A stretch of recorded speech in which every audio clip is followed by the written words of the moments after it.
غادرت دنيا بطمة السجن؟ تضارب في الآراء يدفع شقيقتها إلى الرد. لنتعرف على التفاصيل في هذا الفيديو. تجدد الحديث حول الفنانة المغربية دنيا بطمة بعد أن انتشرت عبر مواقع التواصل الاجتماعي شائعات تفيد بخروجها من السجن قبل انتهاء محكوميتها.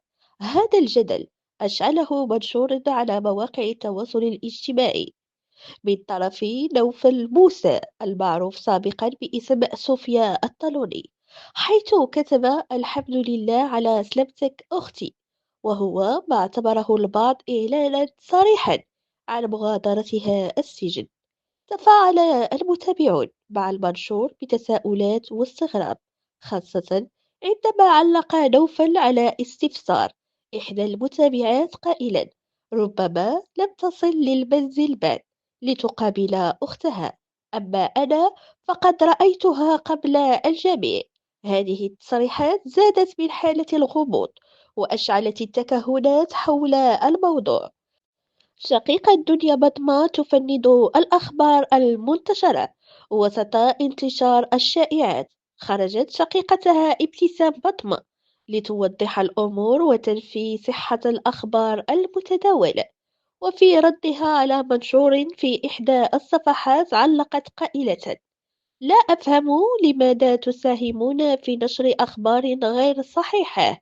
لقد أكدت سابقا أن أي خبر يخص دنيا سأكون أنا من يعلنه. لماذا تتجاهلون هذا المبدأ البسيط وتتسرعون في نشر الإشاعات؟ هذا الرد من شقيقة الفنانة أوقف موجة من التساؤلات، لكنه لم يمنع استمرار الجدل بين المتابعين الذين انقسموا بين مؤيد لفكرة خروجها المبكر ومشكك في صحة الأمر.